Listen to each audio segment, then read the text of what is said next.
Hello guys, welcome back to my channel. So आज हम करेंगे माइक्रोबायोलॉजी। सबसे पहले हम करेंगे इसमें इंट्रोडक्शन, क्या कुछ होता है मेडिकल माइक्रोबायोलॉजी में, वो देखेंगे हम। तो इसके अंदर हमारा दे रखा है medical microbiology is a branch of the medicine that deals with the study of the microorganisms and their role in the human health and disease. इसमें क्या बता रखा है, जो हमारी मेडिकल माइक्रोबायोलॉजी होती है वो ब्रांच होती है मेडिसिन की, जो डील करती है हमारी स्टडी किसके माइक्रो ऑर्गेनिज्म से और उनका क्या रोल होता है हमारी ह्यूमन हेल्थ में और डिजीज में, वो बताती है। आगे क्या दे रखा है, it also concern with the diagnosis and the treatment and the prevention of the various infectious disease. क्या करती है, मतलब डायग्नोस करती है, ट्रीटमेंट करती है और प्रिवेंशन करती है, कैसे कैसे जो इन्फेक्शन होने वाली डिजीज़, इन्फेक्टियस डिजीज़ होती है, जैसे एक बंदे से दूसरे बंदे में फैल जाए, वो डिजीज़ कंडीशंस होते हैं ना, उनको कैसे हम प्रिवेंट करेंगे या ट्रीटमेंट देंगे, वो सब आती है। आगे हमारी ब्रांचेस, तो हमारी जो मेडिकल माइक्रोबायोलॉजी है उसकी 4 ब्रांचेस होती है। फर्स्ट है general microbiology, second immunology, third है सिस्टेमिक माइक्रोबायोलॉजी और फोर्थ है हॉस्पिटल इन्फेक्शन कंट्रोल। फर्स्ट में हमारे आएगा जनरल माइक्रोबायोलॉजी में जनरल कैरेक्टरिस्टिक्स होती है, जनरल प्रॉपर्टी होती है माइक्रो ऑर्गेनिज्म से, उससे डील करती है। इसमें हमारी इंक्लूड होती है टैक्सोनॉमी। टैक्सोनॉमी क्या होती है, हमारी क्लासिफिकेशन होती है, फिर नोमेनक्लेचर होता है या फिर आइडेंटिफिकेशन होती है माइक्रोब्स की, जिनसे हम उनको पहचानते हैं। आगे हमारी मोर्फोलॉजी, मतलब कैसी शेप है उनकी, कैसे साइज है वो देखें। पैथोजेनेसिस, कैसे डेवलप हो रहे हैं हमारे होस्ट सेल के अंदर, है ना, अपने नंबर को कैसे मल्टीप्लाई कर रहे हो, वो सब आएगी। देन हमारी लेबोरेटरी डायग्नोसिस, कैसे हम डायग्नोस करेंगे, कैसे फाइंड आउट करेंगे कि हमें इन्फेक्शन हो रखा है। And treatment for the effective killing, मतलब इफेक्टिवली हम उनको कैसे किल कर सकते हैं। आगे हमारी इम्यूनोलॉजी।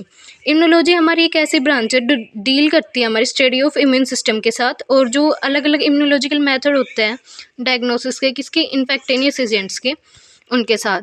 आगे आते हैं हमारी सिस्टेमिक माइक्रोबायोलॉजी। माइक्रो ऑर्गेनिजम्स होते हैं जो वेरियस ऑर्गन्स को अफेक्ट करते हैं। मेनली हमारे 4 माइक्रो ऑर्गेनिजम्स होते हैं जो इन्फेक्शन कॉज करते हैं। और फर्स्ट है हमारी bacteriology, study of bacteria, virology, study of viruses, mycology, the study of fungi, parasitology, study of parasites. इसमें हमारी 2 फर्दर और ब्रांचेज आती है।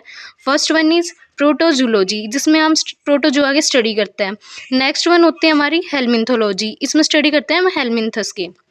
देन हमारे आते हैं हॉस्पिटल इन्फेक्शन कंट्रोल।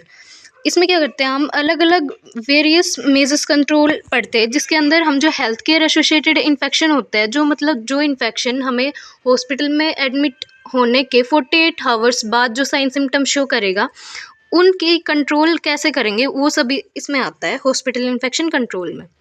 देन हमारी क्लासिफिकेशन ऑफ माइक्रो ऑर्गेनिजम्स। तो हमारे माइक्रो ऑर्गेनिजम्स मेनली 2 टाइप के होते हैं, प्रोकारियोट्स एंड यूकारियोट्स। कुछ कैरेक्टरिस्टिक्स दे रखी हैं हमारे यहाँ पे, जैसे मेजर ग्रुप, तो कौन सा इंक्लूड होगा इसमें, प्रोकारियोट्स में होंगे हमारे बैक्टीरिया, यूकारियोट्स में होंगे फंगी, पैरासाइट, प्लांट्स होंगे, या फिर एनिमल्स भी हो सकता है।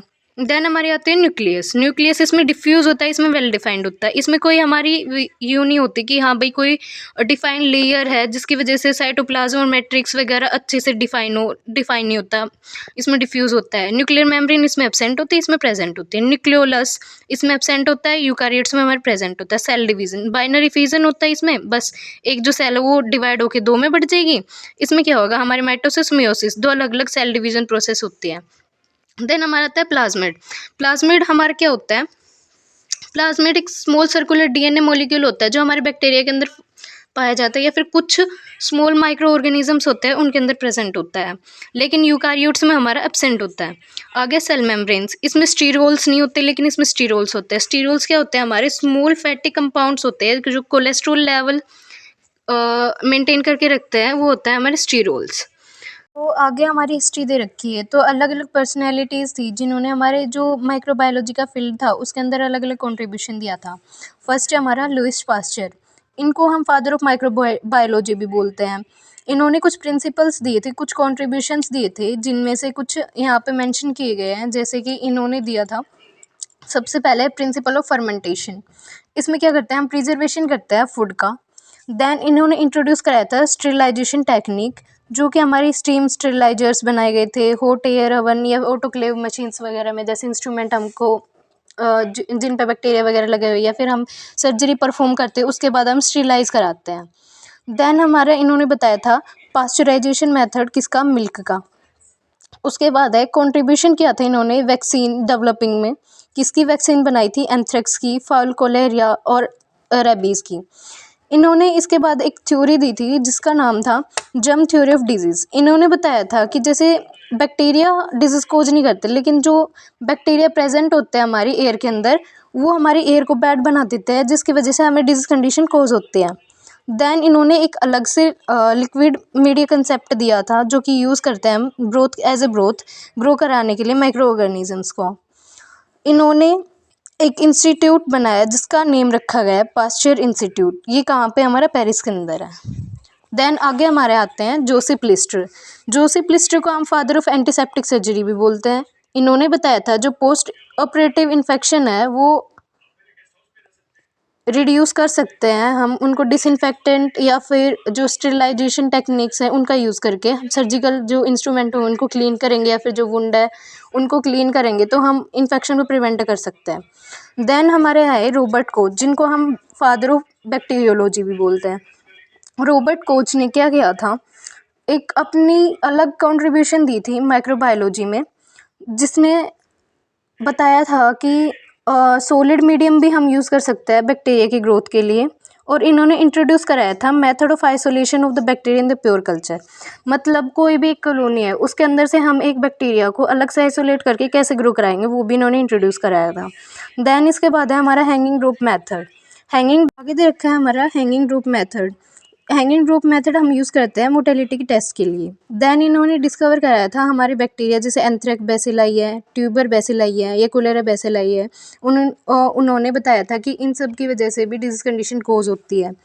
देन हमारे कोच के कुछ पोस्टुलेट थे जिनकी वजह से हम डिफाइन कर सकते हैं कि कोई भी micro organisms disease causing agent है या फिर नहीं है। फर्स्ट था हमारा the micro organism should be constantly associated with the lesions of the disease. इसमें क्या बता रखा है, जो माइक्रो ऑर्गेनिजम्स है उसको मतलब क्या है, वो लेजेंस बनाएगा, घाव बनाएगा हमारी स्किन पे या फिर हमारी किसी भी बॉडी पार्ट पे जहाँ पे वो अफेक्ट कर रहा है। देन हमारा सेकंड पोस्टुलेट था it should be possible to isolate the micro organism in the pure culture from the lesions of the disease. मतलब एक बैक्टीरिया को हम आइसोलेट कर सकते हैं कहाँ से? प्योर कल्चर से, जो लेजेंस है हमारी डिजीज का वहाँ से सैंपल लेके। देन हमारा थर्ड पोस्टुलेट था the same disease must result when the isolated micro organism is inoculated into the suitable laboratory animal. इसमें क्या दे रखा हमारा कि मतलब जो हमने आइसोलेट किया था माइक्रो ऑर्गेनिजम्स को, अगर वो हम किसी भी सूटेबल लेबोरेटरी एनिमल में अगर इनकोलेट करते हैं मतलब इंट्रोड्यूस कराते हैं तो सेम डिजीज कंडीशन शो होनी चाहिए जहाँ से हमने पहले लेजेंस में से लिया था micro organism. It should be possible to re-isolate the organism from the pure culture from the lesions produced in the experimental animal। सीधी सी बात है, हमने माइक्रो ऑर्गेनिजम्स उसके अंदर इंट्रोड्यूस कराए लेबोरेटरी एनिमल के अंदर, तो उनका जो लेजेंस प्रोड्यूस करेगा वो, तो वहाँ से भी हम उनको क्या कर सकते हैं, री आइसोलेट कर सकते हैं। अगर ये चारों पोस्टुलेट वो फॉलो करता है कोई भी माइक्रो ऑर्गेनिज्म, तो वो क्या करता है, हमारे इन्फेक्टेनियस डिजीज कोज करता है। एक्सेप्शन केस थे कुछ कोच पोस्टुलेट्स के, जो कि हमारे ये हैं कि कुछ जो माइकोबैक्टीरियम लेप्रिए थी, ट्रेपोनेमा पैलिडम थी, उनको हम कल्चर नहीं करा सकते थे किसी भी प्लेट वगैरह पे या किसी भी ब्रोथ में या मीडियम में नहीं करा सकते थे। नाइजीरिया गोनोरिया था, उसका कोई भी एनिमल मॉडल नहीं था। तो इसके एक्सेप्शन केस थे कुछ, जो ये 3 बैक्टीरिया हमारे यहाँ पे दे रखे हैं ये, जो कि फॉलो नहीं करते थे हमारे कोच पोस्टुलेट्स को।